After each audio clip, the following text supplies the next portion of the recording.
Howdy howdy. If you don't know who I am, my name is Bug, and this is my channel, Bug in the Woods. And in today's video, I am going to be rambling about my world, which I have named Cerios. Cerios is the entire world that I have created, and today, I will just be explaining about the general basis of the layout of the land. So, let's dive right in. Welcome to the land of Cerios, a world that I have been working on for a few years now, and I know that getting to know a new world and sharing all the information that I have will be a lot for today's episode. So today we are going to just start out with some of the basics, just explain to you some of the land and where just certain races live. Enta, the land of the jungle and the main center of the elves and anyone who needs some freedom.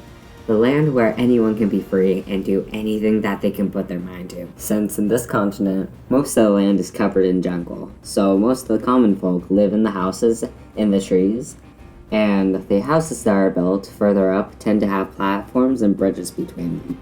In this continent, elves are the main race, but it is the most populated continent in the entire world, so it does come with a variety of races and different folk around.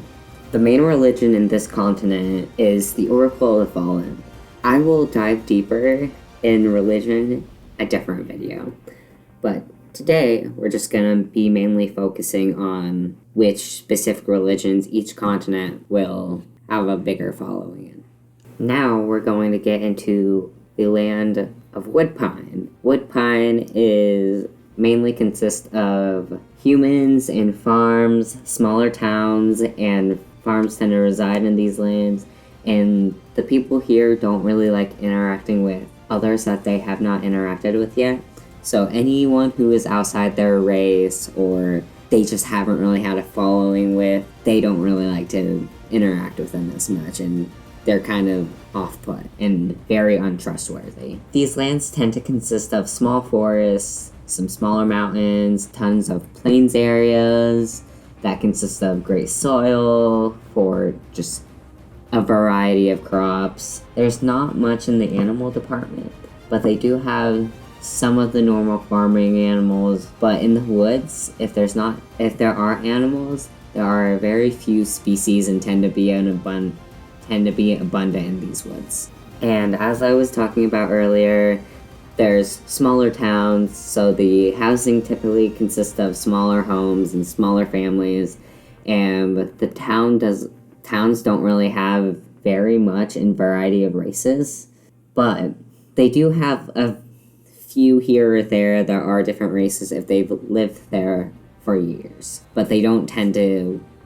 And for the religion aspect in this continent, you will see some more similar to Enta. Basically, most people here are going to be following the Oracle of the Fallen. But in this continent, they tend to be more family-focused instead of being individually focused like the people from Enta. Like the folk in Enta. The next continent that we are going to be talking about is the continent of Cuckoo, the land where you can find a mixture of Enta and wood, a very open woodland area, but it is also dark, gloomy, and rains a ton. The weather there tends to be the worst kind of weather in most of the world. It goes from bright and sunny one moment and to being a blizzard the next. This weather has made the living conditions harsh and unbearable for most folk, but there are races that live here that can withstand the conditions and tend to like the more colder and gloomier aspects of this land.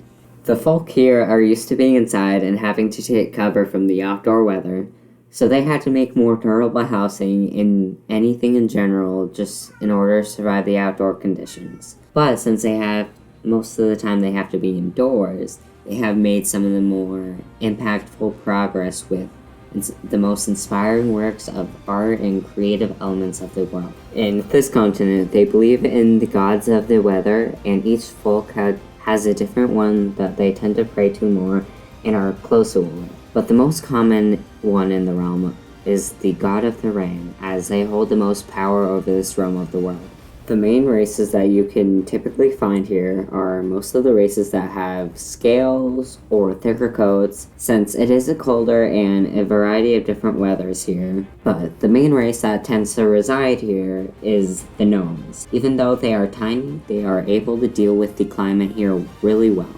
This next continent is going to be Themis. Now, Themis is the land that reeks of heat and death. The exact opposite of the last continent of Cuckoo. But most of the land here is made up of desert and mesa, which, as you might assume, the weather here doesn't change as much. There's only hot days, and when it's raining, it's still hot and steamy. In the winter, the temperatures do drop a bit, but it's typically not by a big amount. The folk here have learned how to handle the heat in dry areas and love it when it rains, but often the folk here are gathering up rich clays in the mountains or venturing off into the wild to fight the various vicious beasts that lurk in the wild desert area. The folk that you will find here most might be very contradictory, but the folk that tend to live here the most are the dwarves. They are small but bulky, but also can deal with the heat. In this specific continent, there is a wide variety of beliefs in various different gods, and most of the folk believe that there is a ton of gods that help create the realm, and that everyone just follows one specific one that they depend on their specific wants, needs, and just how they are as a person. The next one we will be going over. The next one we will be going over is Indanver, which this one is the land of the mines, mountains, and happiest folk that you will ever meet. This is where most of the goblin race lives, and it very much shows. The town here is smaller than any other area, especially since they mostly live inside the caves and the ravines that are on this continent, and everything is built around the mines and being able to gain ores and building materials from the ground. They also have a good relationship with the other country that lives in this continent, especially since the giants, they have a good agreement with the fact that they are the bigger beings on this continent and can't get into the caves easily with them, so they have a real good relationship. But because they live in the mountains, the weather here tends to be really cold and snowy. And as I was talking about earlier, the folk here tend to be mainly goblins, but it also is very much any of the smaller races that live here, since it is the mountains. It is very much geared towards most of the smaller races, so most of the smaller races tend to live in Indanver. But also in this continent, there tends to be a lot of mechanics and new inventions, and a lot of just inventions that tend to be made here, so it very much is geared towards architects. And in this country, the main belief system is the belief in the naturistic side of the gods. They don't believe in any specific god, but the universe itself and keeping its beauty. We are now getting to the last continent We are now getting to the last continent / last country, which this is Raverin, the land of the bulky folk and the farming. The folk here tend to help each other out and are good with giving others their stuff if they need it.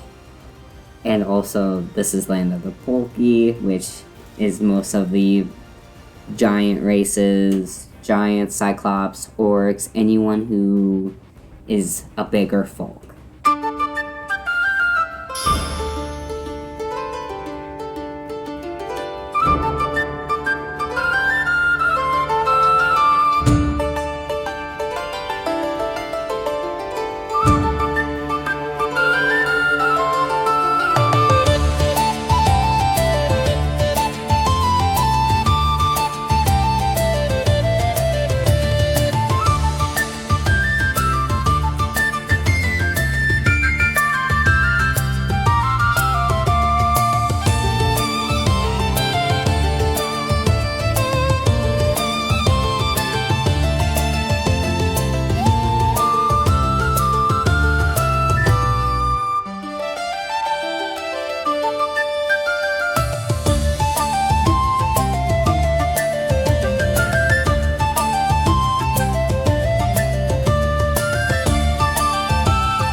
and it's just like kind of colder, but not too cold, since they don't live in the mountains, so the temperature tends to be a little bit higher than in Denver. But here, most of the folk here tend to be kind to anyone around them, even if it's not from the same country as them. And as I was speaking about earlier, when I was talking about in Denver, they do have a really high relationship with them, especially with the fact that these are most of the bigger folks, so they are unable to go into the mountains and cliffs and caves and are unable to get the resources from there. And as I was talking about earlier, the folk here tend to consist of many of the bigger races, giants, cyclops, orcs, and just any of the big race tends to live here. And since they do need a ton of space, then most of the other places, they love to enlist the help of folk from Denver to help them build their own houses and just get any resources from the mines that they are unable to get. And in this country, most of them do believe in a multiple god system where there's just multiple gods that they pray to, and that just allow them to help with their day-to-day life. And there you have it. That is the end of this video. I hope that you guys all enjoyed it. If you did, please consider subscribing, as I will try to be posting more just on this YouTube channel, and any subscriber will be appreciated.